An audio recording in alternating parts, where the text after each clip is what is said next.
আমি জিজ্ঞেস করতে চাই, জান্নাতের মালিক যেন কে? বানাইছেন জানি কে?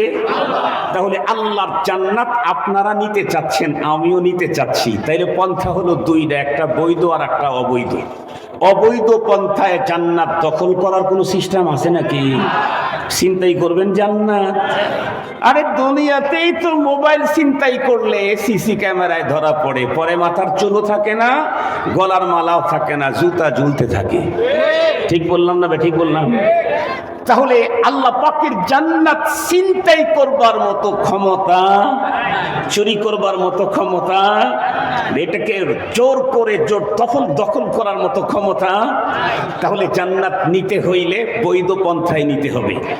বৈধ পন্থায় যদি জান্নাত নিতে চান তাহলে আল্লাহ পাক অপশন দিয়েছেন। এখন প্রশ্ন করতে পারেন, হুজুর আল্লাহর জান্নাত কি আল্লাহ বিক্রি করবেন? আপনিরা চশমা বিক্রি করতে চাইলেন তো আল্লাহ কি তার জান্নাত বেচে দিবেন? তাহলে আমরা বলবো হ্যাঁ, আল্লাহ জান্নাত বিক্রি করবেন। কোরআন শরীফ আল্লাহ তাআলা বলেন, ইন্নাল্লাহা আশতারা মিনাল মুমিনিনা আনফুসাহুম ওয়া আমওয়ালাহুম বিআন্না লাহুমুল জান্নাহ।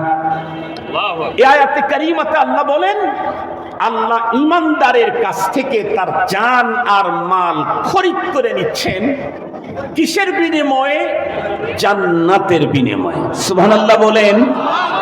তাহলে আল্লাহর কোরআনের ভাষায় আল্লাহ খরিদার। আমরা জানি কেনা বেচা হলো মুবাদালাতুল মাল বিল মাল, একটার দ্বারায় আর একটাকে নেয়ার নাম হলো কেনা বেচা। তো আল্লাহ তার জান্নাত আমাদেরকে দিতে চান, আমাদের কাছ থেকে আমাদের জান আর মাল উনি নিতে চান। কিন্তু আয়াতে কারিমার দিকে লক্ষ্য করলে খুব গভীরভাবে বুঝবেন, আল্লাহ যে জান্নাত বিক্রি করবেন, কাদের কাছে বিক্রি করবেন আল্লাহ কিন্তু সেটা জানায়া দিয়েছেন। ইন্নাল্লাহা আশতারা মিনাল মুমিনিন। নাম্বার 1, তুমি যদি জান্নাতের খরিদার হতে চাও, প্রথম নাম্বার তোমাকে মুমিন হতে হবে। যার কাছে ঈমান নাই সে জান্নাতের খরিদার হওয়ার যোগ্যতাই তার নাই। ও কিনবে কি দিয়ে? খরিদ্দারের লিস্টে নাম লেখাইতে চাইলে ওকে মুমিন হতে হবে। সঙ্গত কারণে পূজার অনুষ্ঠানে গিয়া ঈমান যদি শেষ হয়ে যায়, জান্নাতের খরিদার হওয়ার যোগ্যতাই নাই। খুব ভালো করে কথাগুলি বুঝবেন। এখন কথা হলো, তাহলে আমরা বুঝলাম আল্লাহ জান্নাত বিক্রি করবেন, তবে যার কাছে তার কাছে না, ঈমানদারের কাছে? শুধুই ঈমানদারের কাছে, আর অন্য কারো কাছে আল্লাহ পাক জান্নাত বিক্রি করবেন না। এখন কথা হলো, হুজুর আমরা কিনতে চাই, আমরা তো ঈমানদার, আমরা কিনতে চাই, তো কি হইলে আমার কেনা যাবে? আল্লাহ পাকের জান্নাতের মালিকানা নিতে চাইলে আল্লাহ পাক দুইটা পদ্ধতির কথা বর্ণনা করেছেন। দুই তরিকার কোনো এক তরিকায়, দুই রকমের পুঁজির কোনো এক পুঁজি দিয়ে তোমাকে জান্নাতের মালিকানা নিতে হবে। দুইটা কোর্স, একটা লং কোর্স আর একটা শর্ট কোর্স। লং কোর্সের কথা আমি ওদিকে যাবই না, কারণ বর্তমান সময়ের সব মানুষ সব বিষয়ে শর্ট চয়েস করে। কথা বলেন না ভাই? এখন লম্বা ওয়াজও মানুষ চয়েস করে না, লম্বা জামা চয়েস করে না। বড় দুঃখের সাথে বলতে হয়, আল্লাহ তাআলা পুরুষদের জন্য সুন্নত করেছিলেন, তোমরা তোমাদের পরনের কাপড় যেটা নিচে ঝুলবে সেটা নিসফ সাক রাখবা, এটা হলো সুন্নত। অবশ্যই গিরার উপরে রাখতে হবে, গিরার নিচে গেলেই সেটা গুনাহে কবিরা, বড় গুনাহ। হাদিসে পাকের মধ্যে আসছে যে গিরার নিচে গেলে ওইটা জাহান্নামের আগুনের ভিতরে পড়বে। কিন্তু বলুন তো দেখি, আমাদের দেশে পুরুষদের পরনের পোশাক গিরার উপরে থাকে না গোছার নিচে থাকে? বিশেষ করে যারা প্যান্ট পরে, এদের প্যান্ট গোছার নিচ দিয়া খানিক যায় মুজার কাজ করে। ঠিক বললাম না? ঠিক বললাম? কিছুদিন চলতে চলতে গোছার ওই জায়গায় ফেটে যায়, ওইটা আর এক ডিজাইন। গোছার নিচে ফাটলে এটা নরমাল ডিজাইন, উরুর এখানে সেরা থাকলে এটা হলো উন্নত ডিজাইন। এখন এটা চলতেছে না, কথা বলেন না কেন? গোছার নিচে যদি ফাটা সিরা থাকে তাহলে এটা নরমাল ডিজাইন, উরুর এখানে ফাটা তাহলে এটা উন্নত ডিজাইন। জানি না শুধু ছেলেরাই পড়ে নাকি মেয়েরাও এটা পড়ে, জানি না। তো শুনেন, আমাদের দেশের যুবক মুসলমান যখন পয়গম্বরের এই সুন্নতটাকে ছেড়ে দিল। এদেশের নারীরা বড় চৌকাশ, বড় এলাট, বড় বুদ্ধিমতী, বড় দামি। দেখেন না, বিগত সময় রাষ্ট্রপ্রধান থেকে শুরু করে স্পিকার থেকে শুরু করে আরো কত কিছু তো নারীরাই ছিল।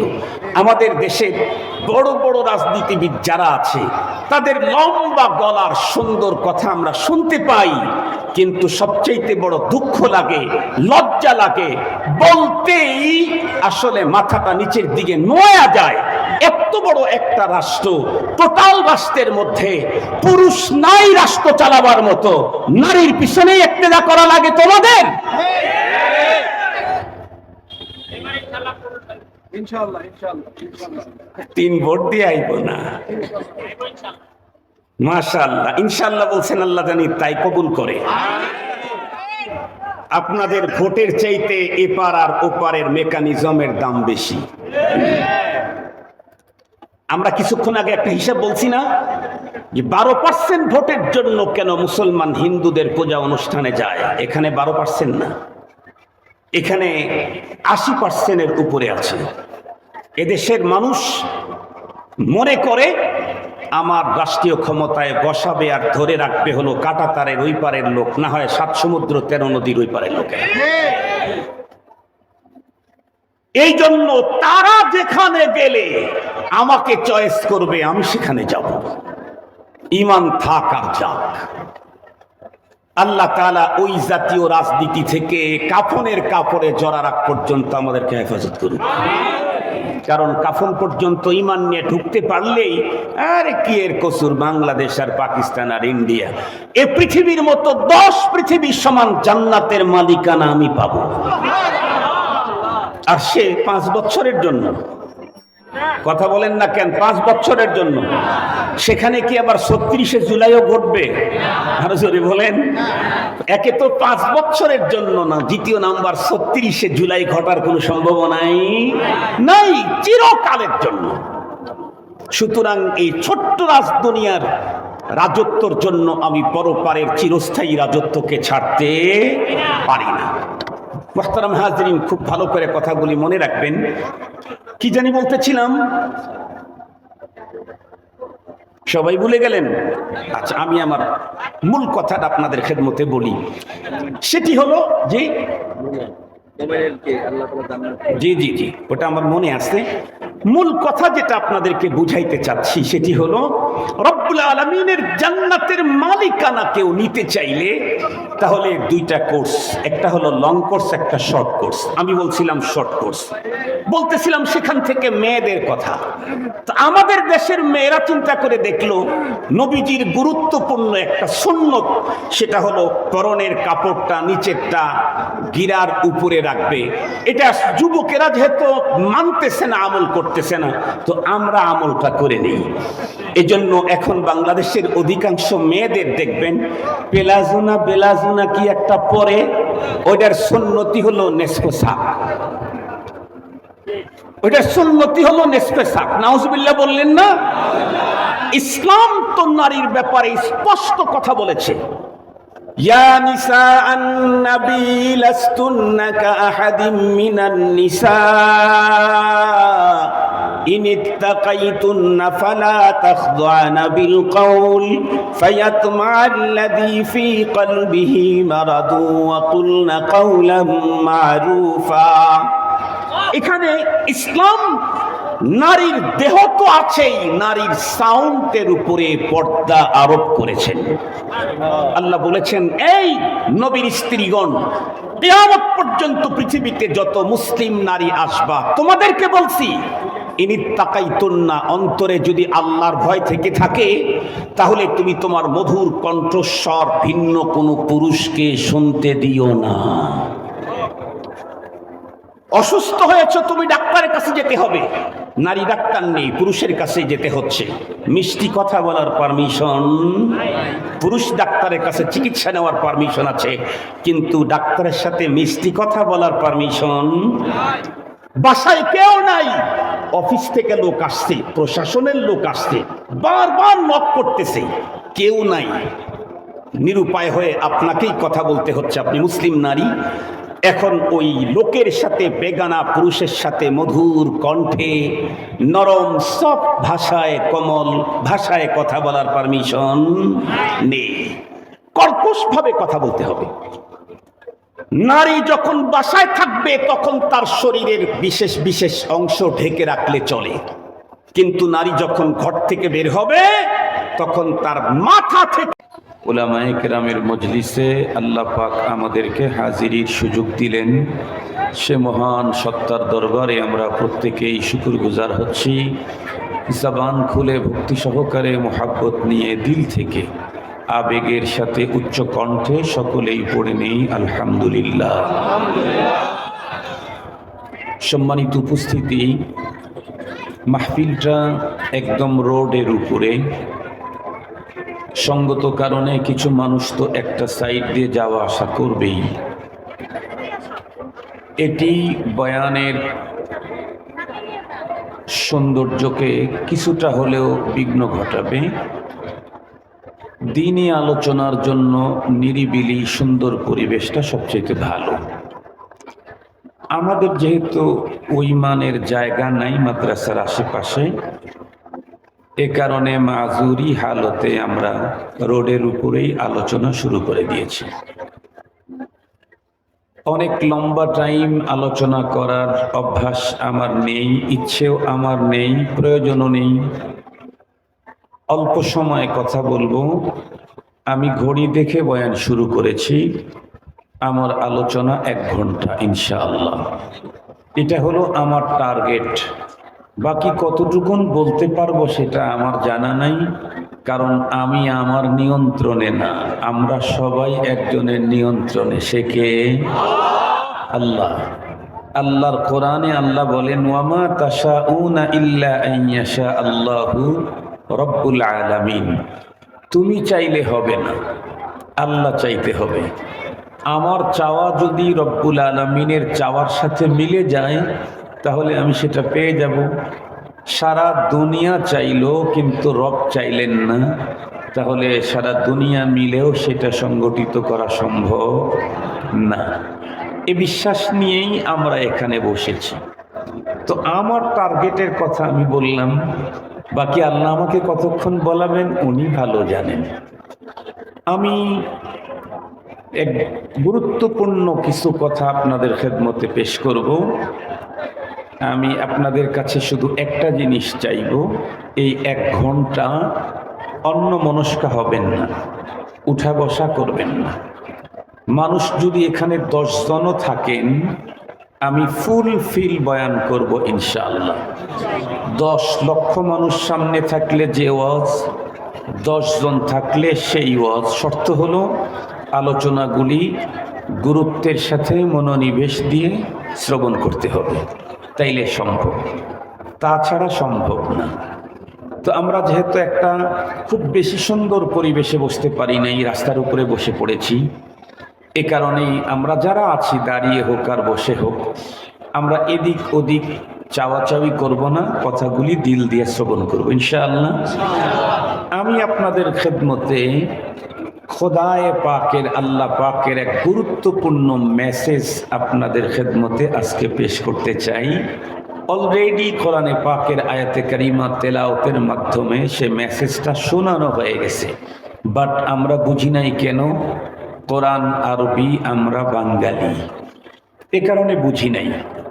এ কারণেই আমাকে কোরআনে পাকের এই মেসেজটা আপনাদের হৃদয়ের গভীর পর্যন্ত অঙ্কিত করবার জন্য আমাকে একটু সুন্দর করে বিস্তারিত আপনাদের খেদমতে পেশ করতে হবে।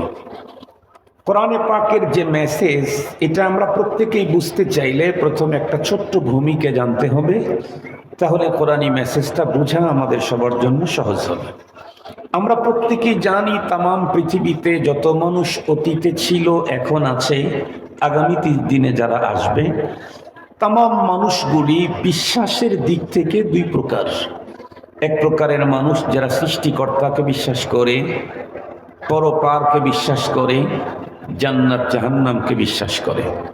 আর এক প্রকারের মানুষ এগুলা কিচ্ছু বিশ্বাস করে না। এই জাতীয় মানুষ আমাদের দেশে আছে না নাই? স্রষ্টা মানে না, পরপার বিশ্বাস করে না। পরপার বিশ্বাস যেহেতু করে না, পরপারের সুখ দুঃখ জান্নাত জাহান্নাম বিশ্বাস করার প্রশ্নই আসে না। আমার আজকের আলোচনা অবিশ্বাসীদেরকে নিয়ে না, আমার আজকের আলোচনা বিশ্বাসীদেরকে নিয়ে। আমরা এখানে যারা এসেছি, আমার ধারণা আমরা সবাই বিশ্বাসী। বিশ্বাসী কিন্তু আবার এক গ্রুপ না, বিশ্বাসীর মধ্যে অনেক গ্রুপিং আছে। কেমন? কেউ সৃষ্টিকর্তা একজনকে বিশ্বাস করে, কেউ স্রষ্টা দুইজনকে মানে, কেউ স্রষ্টা তিনজনকে মানে, কেউ আবার অনেকজনের পূজা করে। এ সবগুলি আমাদের দেশে আছে। একজনকে স্রষ্টা মানে তারা মুমিন, যেমন আমরা, আলহামদুলিল্লাহ বলেন। দুইজনকে বিশ্বাস করে, তিনজনকে বিশ্বাস করে। দ্বিত্ববাদী তৃতীয়বাদী আছে না নাই? বহুত্ববাদীও আছে। কখনো দুর্গা, কখনো সরস্বতী, কখনো লক্ষ্মী, কখনো কালীর পূজা করে, আছে না? এটা বহুত্ববাদী, অনেকগুলার পূজা করে। আমরা শুধু কয়জনের পূজা করি, কয়জনের ইবাদত করি, কয়জনকে স্রষ্টা মানি? একজন। তো বিশ্বাসীদের মধ্যে অনেক গ্রুপ আছে। খুব ভালো করে বুঝবেন, এই পৃথিবীর যেই মানুষগুলি বিশ্বাসী, একত্ববাদের বিশ্বাসী হোক, দ্বিত্ববাদ, তৃতীয়বাদ, বহুত্ববাদ, যেই হোক, যারা স্রষ্টাকে মানে, পরপারকে বিশ্বাস করে, পরপারের সুখ দুঃখ বিশ্বাস করে, যে নামে বিশ্বাস করুক, জান্নাত জাহান্নামের নামে বিশ্বাস করুক, স্বর্গ আর নরকের নামে বিশ্বাস করুক, যে নামে বিশ্বাস করুক, এ জাতীয় প্রতিটি মানুষ পরপারে সে সুখী হতে চায়। একজন মানুষ পরপারে দুঃখী হতে চায় না। আপনাদেরকে বিষয়টা একদম দিবালোকের ন্যায় স্পষ্ট করার জন্য একটা তথ্য বললে আপনারা খুব ভালো বুঝবেন। আমাদের দেশে যেমন হিন্দুদের কথাই বলি, মাত্র কিছুদিন আগেই তো দুর্গা পূজা হয়ে গেল। আর এই দুর্গা পূজার কারণে শুধু যে হিন্দুরাই শিরিক করলো তা না, অনেক তাওহীদবাদীরাও পরোক্ষভাবে শিরিকের সহযোগিতা করে ফেলল। কথা বলেন? অনেকেই দুর্গা পূজার ওইখানে গিয়ে শুভেচ্ছা দেওয়া, এরকম করে, এটা কি বলে? হ্যাঁ, কথা বলেন না কেন? হ্যাঁ, নমস্কার না আরো কি আছে, এই জাতীয় এগুলি করা, এটা মুসলিমের জন্য কোনো রকমের পারমিশন নেই। আমাদের দেশে অবশ্য রাজনীতি যারা করে তারা অনেক সময় আমাদেরকে বলে, হুজুর আমরা রাজনীতির ব্যবসা করি তো এই জন্য হুজুর ওখানেও যেতে হয়, ওখানে ভোট আছে তো। আমি আমার ওই বন্ধুদেরকে বলতে চাই, আপনাদের হিসাব ভুল, আপনাদের হিসাব ভুল। খুব ভালো করে বুঝবেন, খুব ভালো করে। বাংলাদেশে মুসলমান কত পার্সেন্ট, হিন্দু কত পার্সেন্ট? ধরেন মুসলমান 80%, ধরেন হিন্দু কত পার্সেন্ট? ধরে নেন 12% অথবা 15%। আরো কত রঙের, কত ঢঙ্গের, কত ধর্মের মানুষ আছে না? সর্বোচ্চ নয় 15%। আমার কথাটা বুঝতে হবে। এই সুর, কণ্ঠ, কার সুন্দর ঘটনা আর অনেক কিছু দিয়ে মজা নিয়ে চলে যাবেন, কিন্তু মজা নেওয়ার চাইতে প্রেসক্রিপশন নিয়ে যাওয়াই বেশি ভালো। ডাক্তারের কাছে কেউ চকলেট খাওয়ার জন্য যায় না, ট্যাবলেট নেওয়ার জন্য যায়। কি বলেন? ডাক্তারের কাছে চকলেট খাওয়ার জন্য যায়। চকলেট খাইয়েন না, একটু প্রেসক্রিপশন নিয়ে যান। খুব ভালো করে বুঝবেন, বাংলাদেশে কি শুধু আমরা মুসলমানরাই রাজনীতি করি না হিন্দুরাও রাজনীতি করে? বিগত সময়ে বাংলাদেশে শুধু মুসলিম এমপি ছিল না, হিন্দু এমপিও ছিল, মন্ত্রী ছিল, উপজেলা চেয়ারম্যান ছিল, ইউনিয়ন পরিষদের চেয়ারম্যান ছিল, ওয়ার্ডের কমিশনার ছিল। এবার আসেন, হিন্দু নির্বাচন করতে গিয়ে 80% ভোটার হলো মুসলিম। সে এমপি হওয়ার জন্য জীবনে কোনোদিন মুসলমানদের ঈদগাহ মাঠে যাওয়া লাগলো না। মাত্র 12% হিন্দুদের ভোটের জন্য আপনাকে মন্দিরে যেতে হয়। এটা ডাহা, মিথ্যা কথা এবং বাটপাড়ি। আমার কথা বুঝেছেন? ওদের ভোট কয় পার্সেন্ট? 12%। সর্বোচ্চ ধরে নিলাম 12%। মুসলমানদের ভোট কয় পার্সেন্ট? 80% ভোটের জন্য হিন্দুকে যদি ঈদের মাঠে না যাওয়া লাগে, মসজিদে জুমার দিন যদি উপস্থিত হতে না হয়, তারপরেও যদি সে এমপি হতে পারে, তোমার তো 80% আছেই। মাত্র 12% হিন্দুর ভোটের জন্য তাদের পূজা মণ্ডপে গিয়ে নম করতে হবে, শ্রদ্ধা দিতে হবে, শুভেচ্ছা জানাইতে হবে।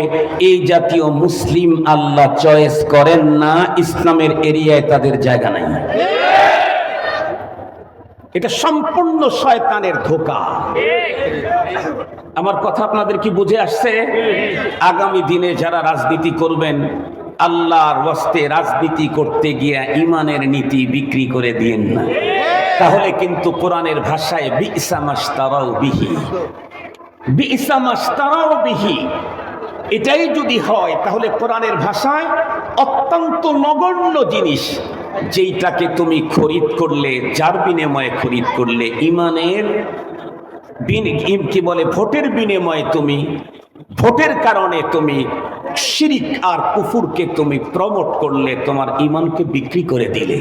কি বিক্রি করে কি কিনলা?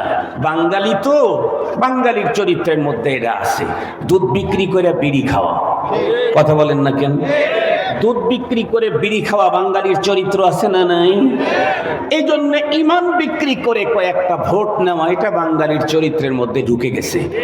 মনে রাখবেন, যাই হোক আমার ইমানটাকে সেফ রেখেই আমাকে চলতে হবে, নাইলে আমি মরণের পরে সারা দুনিয়ার সমস্ত মোল্লাদেরকে খরিদ করে যদি কুলখানি করেন, ফাতেহা খানি করেন, ইয়াসিন খানি করেন, আর রহমান খানি করেন, কোরআন খানি করেন, জিন্দিগিতে আপনার আমল নামায় একটা নেকি ঢুকাবার কোনো সুযোগ নাই। এ বিষয়টা একটু পরে আসতেছে। আমি এই বিষয়ে আপনাদেরকে প্রেসক্রিপশন করব, সবচাইতে দামি প্রেসক্রিপশন। আজকের ওয়াজ শুধু ওয়াজ না, আপনার ঈমান হেফাজতের প্রেসক্রিপশন। খুব ভালো করে মনে রাখবেন। তো বলতেছিলাম, পৃথিবীর প্রতিটি মানুষ পরপারে কি হতে চায়? সুখী হতে চায়। কথা বলেন না কেন? কি হতে চায়? এমনকি হিন্দু, বহুত্ববাদী হিন্দু, তারাও পরপারে সুখী হতে চায়। এরা মরণের পরে স্বর্গে যেতে চায়, কেউ নরকবাসী হতে চায় না। বাস্তব প্রমাণ, হিন্দুদের ধর্মীয় পদ্ধতি, সিস্টেম, কালচার এবং তাদের আকীদা বিশ্বাসের একটা হলো, যত আপনজনই মারা যাক, যতই আপন হোক, কলিজার টুকরা সন্তান, জন্মদাতা পিতা, গর্ভধারিণী মাতা, অথবা রফিকায়ে হায়াত, অর্ধাঙ্গিনী, জীবন সঙ্গিনী, যার সাথে আমার ডিরেক্ট স্কিন, শরীরের সম্পর্ক, এই এত আপনজন যদি মারা যায়, হিন্দুদের সিস্টেম কি? চিতায় নিয়ে পুড়িয়ে দেওয়া। কথা বলেন না কেন? সিস্টেম কি? চিতায় নিয়ে পুড়িয়ে দেওয়া। এত আপনজন, কলিজার টুকরা সন্তানটা মারা গেলেও পোড়ায়া দেয় কেন? সেও আবার আগুনটা প্রথমে দেয় সবচেয়ে বেশি কাছের যে সে। কথা বলেন না কেন? সবচেয়ে কাছের যে প্রথম আগুনটা সেই দেয়। কেন দেয়? এত আপন, কলিজার টুকরা সন্তান, অর্ধাঙ্গিনী, রফিকায়ে হায়াত, জীবন সঙ্গিনী স্ত্রী, গর্ভধারিণী মা, সে মারা গেলে তাকে আগুন দিয়ে পোড়ায় কেন? কারণ হলো, হিন্দুদের আকীদা বিশ্বাস হলো, একজন মানুষ পৃথিবীতে চলার পথে জীবনের বাঁকে বাঁকে, ফাঁকে ফাঁকে সৃষ্টিকর্তার সাথে অনেক ভুল বেয়াদবি হয়ে থাকে। এতগুলি ভুল বেয়াদবি যদি ক্ষমা না করে পরপারে যায়, তাহলে তাকে নরকে যেতে হবে। এত অপরাধ নিয়ে গেলে নরকে যেতে হবে। এই জন্য তারা কি চায়? বলে, যা অপরাধ করেছে অতি আপনজন তার মুখে আগুন দিয়ে, দুনিয়াতে শাস্তি দিয়ে, আগুনে পোড়ায়া স্বর্গে পাঠায়া দেয়। কোথায় পাঠায় বলেন না কেন? আমাদের বিশ্বাস না, তাদের বিশ্বাস। আমি এখান থেকে একটা মাত্র পয়েন্ট আপনাদেরকে বুঝানোর জন্য এতগুলি কথা বললাম। তাহলে হিন্দু বহুত্ববাদী, সেও মরণের পরে নরকে যেতে চায় না স্বর্গে যেতে চায়? আগুনে পুড়ে হলেও স্বর্গেই যেতে চায়, কেউ নরকবাসী হতে চায় না। সেই ক্ষেত্রে আমরা যারা একত্ববাদী, আমরা পরপারে জান্নাতি হতে চাই না জাহান্নামী হতে চাই? সবাই সবাই জান্নাতি হতে চাই। সবাই আওয়াজ তো হলো না। সবাই কি জান্নাতি হতে চাই? এখন ভালো করে শোনেন, জান্নাত কি আমাদের নানা বাড়ির সম্পদ? মা মারা গেলে আমি পেয়ে যাব। দাদা বাড়ির সম্পদ কেন? অনেক বিল্ডিং সিল্ডিং দাদার ওই দিক থেকে বাবার কাছ থেকে পাওয়া যায় না? জান্নাতের মালিকানাও কি তাই হবে? তাহলে জান্নাতটা কার? একটু জোরে বলেন, কার? এই যে চশমাটা আমার নিজের টাকা দিয়ে কিনা, এই চশমার মালিক আমি। এই চশমা যদি আপনি নিতে চান তাহলে পন্থা হলো দুইটা, একটা বৈধ পন্থা আর একটা অবৈধ পন্থা। অবৈধ পন্থা হলো আমার কাছ থেকে জোর করে সিজ করে নেবেন, ডাকাতি করবেন, ছিনতাই করবেন, চুরি করবেন, জোর করে নেবেন, এটা অবৈধ পন্থা। বৈধ পন্থায় নিতে চাইলে আমি যেমনটি ভাবে দিতে চাই সেভাবে নিতে হবে। আমি যদি বলি আমার এই চশমা নিতে চাইলে আমারে 7,000 টাকা দিয়ে বানাইছি, 7,000 টাকা দিতে হবে, তাহলে 7,000 টাকাই আপনাকে দিয়ে নিতে হবে। যদি বলি যে না 7,000 টাকা দিয়ে বানাইছি, আমি 2,000 টাকায় বিক্রি করে দেব, তাহলে 2,000 টাকা দিয়ে নিতে হবে। আমি যদি বলি যে না আমি 1 টাকাও নেব না, ফ্রি দেব, তাহলে আপনি ফ্রি পেয়ে যাবেন। কথা বলেন। পায়ের তালু পর্যন্তই ঢেকে রাখতে হবে, এটা কোরআনের বিধান। কিন্তু বর্তমান সময় বাংলাদেশে অনেক ইসলামিক স্কলার বের হয়েছে, অনেক, যাদের ফতুয়া হলো নারীরা হাতের কবজি, মুখমণ্ডল এবং পায়ের গিরার নিচের অংশটুকুন বের করে চলতে পারে। এ জাতীয় ফতুয়া কেবল ভার্সিটির মালেরাই দিতে পারে, প্রকৃত আলেমের মুখ থেকে ফতুয়া কোনোদিন বের হবে না। ভালো করে কথাগুলি বুঝবেন। কেউ কেউ আবার উলামায়ে কওমিয়াদেরকে চার দেয়ালের ভিতরে থেকে কিছুই শিখি নাই, মাদ্রাসার মসজিদটাই চিনি, তারা সারা দুনিয়া ঘুরে অনেক কিছু চিনেছে। ঠিকই বলেছে আমার ওই ভাই, আমরা মাদ্রাসার মসজিদ চিনি, আর তোমরা সারা দুনিয়া ঘুরে এখনো মাদ্রাসা মসজিদ কেউ চিনতে পারো নাই। কাদের ব্যাপারে কথা বলো? কাদের ব্যাপারে?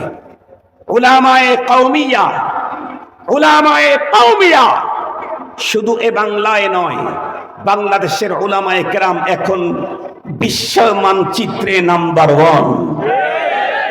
সারা দুনিয়াতে 127টা রাষ্ট্রের হিফজুল কোরআন প্রতিযোগিতায় ফার্স্ট হয় কোন মাদ্রাসার? কথা বলেন না কেন? কোন মাদ্রাসা? তাম পৃথিবীতে যদি 10 জন 5 জন বিশ্বমানের কারি থাকে, তার মধ্যে একজন বাংলাদেশের সূর্য সন্তান কারি আহমদ বিন ইউসুফ আল আজহারি। উনি কোথাকার? কথা বলেন না কেন? আরো জোরে বলেন, কোথাকার? শুধু কি তাই? যেই দেশে কোরআন নাজিল হয়েছে, কোরআনের ভাষার তাদের মায়ের ভাষা সেম একটাই, আরব। এই আরবের ভিতরে বর্তমান সময়ে বিশ্বনন্দিত যে ইসলামিক স্কলার আছে, মুহাক্কিক যারা আছে, তাদের ভিতরে বর্তমান সময়ে সমসাময়িক বিষয় নিয়ে উন্নত মানের কিতাব যারা রচনা করেছেন, বই লিখেছেন, তাদের ভিতরে আরব আমিরাতে তোমাদের মতো ইসলামিক স্কলার যারা আছে, ভার্সিটির মাল, তাদের কয়েকটা কিতাব সমাদৃত হয়েছে আরবে। আর কওমি অঙ্গনের সূর্য সন্তান, জাতীয় মসজিদের সম্মানিত খতিব আব্দুল মালিক সাহেব হাফিজাহুল্লাহ এবং হযরত মাওলানা হিফজুর রহমান কুমিল্লাবী আরবি কিতাব যেটা লেখছে 22, 24, 26 খণ্ড হয়ে গেছে, আরবি টু আরবি। কাদের ব্যাপারে? চার দেয়ালের ভিতরে থেকে দিন দুনিয়া বোঝে না, কাদের ব্যাপারে বললাম? ঠিক আছে তো মাথা, না ডেট ফেল কোনো কিছু খেয়ে ফেলেছো? মুহতারাম হাজিরিন, স্পষ্ট ভাষায় বলতে চাই, স্পষ্ট ভাষায় বলতে চাই, আজকের পৃথিবীতে আল্লাহর কোরআন সঠিক সুন্দর বোধ যদি থেকে থাকে 1% বেশি হলে, অরিজিনাল হলে উলামায়ে দেওবন্দের কাছেই আছে। 1% যদি বেশি হয়, এই জন্য এই জাতীয় বক্তব্য জাতির সামনে দিয়ে জাতিকে বিভ্রান্তি না করার জন্য অনুরোধ জানাচ্ছি। আমি আপনাদের খেদমতে আপনাদের বিষয়টা তুলে ধরতে চাই। বলতেছিলাম কি, নারীরা এখন দিন থেকে দূরে, তাদের ব্যাপারে স্পষ্ট ঘর থেকে বের হলে তারা তাদের টোটাল দেহটাকেই ঢেকে রাখবে, কিন্তু তারা পরনের প্লাজো পর্যন্ত এত উঁচা পরে যত উঁচায় পুরুষদের পরার কথা হাদিসে পাকে ছিল, এত উঁচা পরে।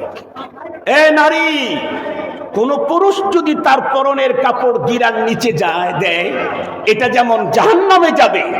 কোন নারী বাইরে যাইতে যদি তার দেহের অংশ এভাবে ঘুরে বেড়ায়, তাহলে সে নারীর ব্যাপারে আল্লাহ রাসূল বলেছেন, লা ইয়াদখুলনাল জান্নাহ ওয়ালা ইয়াজিদনা রিহাহা, সে জান্নাতে যাবে না, জান্নাতের ঘ্রাণও কোনোদিন পাবে না।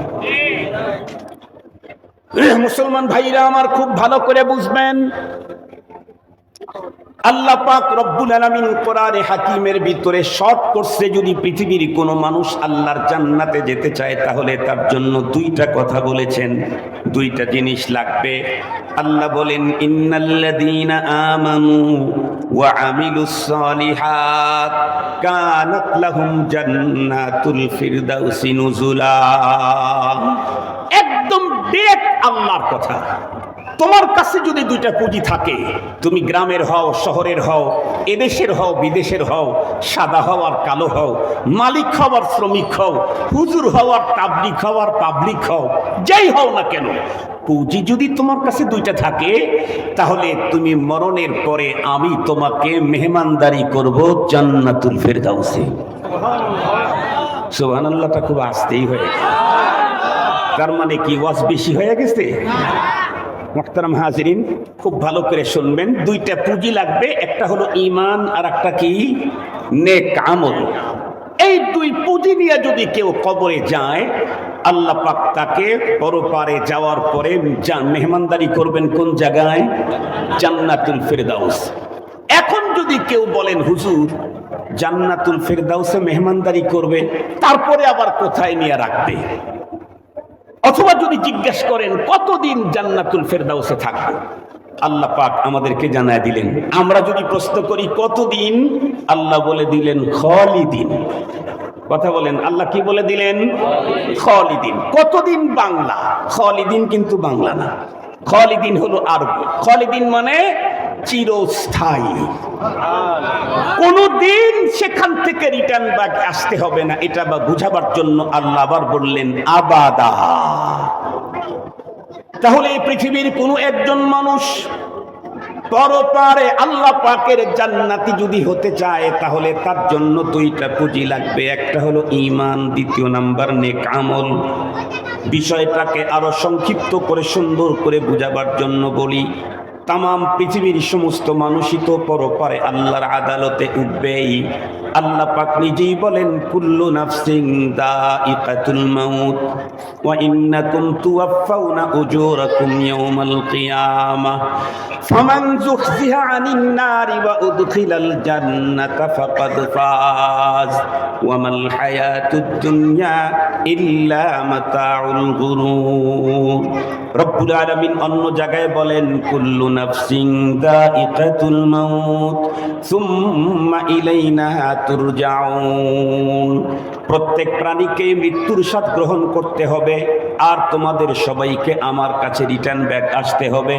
আল্লাহ পাকের দরবারে বন্ধুরা আমার, হাসরের মাঠে যখন আমরা সবাই দাঁড়িয়ে যাব, আল্লাহ পাক হাসরের মাঠে বিচার কাজ কমপ্লিট করার পরে মানুষ হবে তিন গ্রুপ। এক প্রকারের মানুষ প্রথম চান্সে জান্নাতে যাবে, আর জীবনে কোনোদিন তাকে জান্নাত থেকে বের হতে হবে না। আর এক প্রকারের মানুষ প্রথম চান্সে জাহান্নামে যাবে, আর জীবনে কোনোদিন জাহান্নাম থেকে বের হতে পারবে না। আর এক প্রকারের মানুষ এমন থাকবে, প্রথম চান্সে জাহান্নামে যাবে, কিন্তু দীর্ঘমেয়াদী স্বল্পমেয়াদী সাজা ভোগের পরে কোনো একটা টাইমে আবার তারা জান্নাত পেয়ে যাবে। এই তিন গ্রুপ পরপারে মানুষ হবে, তিন গ্রুপ। এর বাইরে একজন মানুষকেও বন্ধুরা আমার খুঁজে পাওয়া যাবে না। এখন আমি জিজ্ঞাসা করতে চাই, আমরা কোন গ্রুপে ঢুকতে ইচ্ছুক? আর একটু জোরে বলেন। তার মানে প্রথম চান্সে কোনো রকমের সাজাবক ছাড়া ডিরেক্ট আল্লাহর জান্নাতে যেতে চাই। এটা যদি চাই তাহলে আমাদের জন্য কমপক্ষে কয়টা পুঁজি টোটাল লাইফে জোগাড় করতে হবে? পুরা জীবন মিলে